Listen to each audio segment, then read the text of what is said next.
So I thought I'd tell you a story tonight, a story about my time in Thailand, specifically a story about the misadventures of me trying to rent a bike, a motorbike in Thailand. So while we were in Chiang Mai, I decided that I'd rent a little motorcycle, a little motorbike, like a motor scooter really. I go down to a shop that's really close to the hostel that I'm staying in and rent a really cheap, no frills, little motor scooter. But the woman renting it to me tells me there's very little gas in the tank, so you have to go to a gas station to fill it up. I'm like, yeah, sure, no problem. That's fine.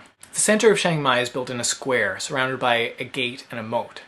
Inside the moat is the part of the city that I understand, I know, and I'm kind of familiar with.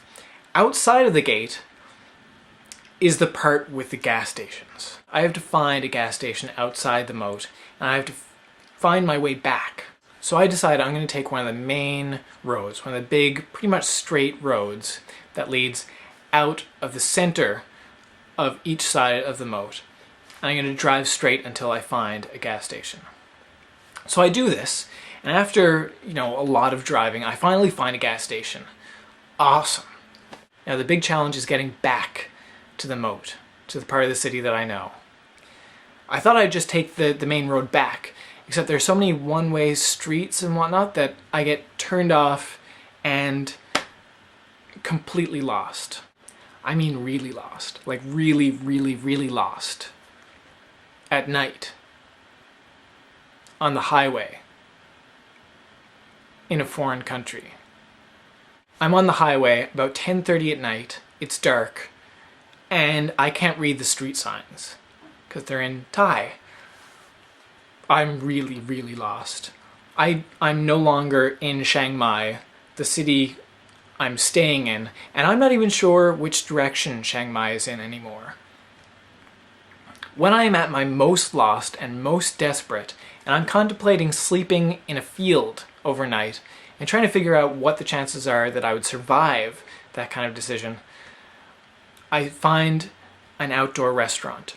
I go in and I ask one of the waitresses there, in my broken Thai, "Do you speak English?" And she goes, "Oh." And I say, "Does anyone else in the restaurant speak English?"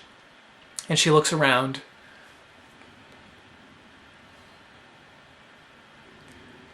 So I say, "Thank you," and I get on my bike again. I eventually find a 7-Eleven and do the same thing. I go in and ask, "Does anyone speak any English?" And they kind of go, And I ask them, do they know the way to Thapae Gate, a big landmark close to where I'm staying? And they look at each other and go, "Oh, oh." The guy who probably speaks the best English of the group takes me outside. He tells me that I have to get back on the highway for a while, take a U-turn, and then drive a really long way in this direction. So I thank him so much, so very much, and I do as he says. I eventually get back to the hostel and collapse on my bed and thank my lucky stars that I wasn't sleeping under the stars that night. See you guys.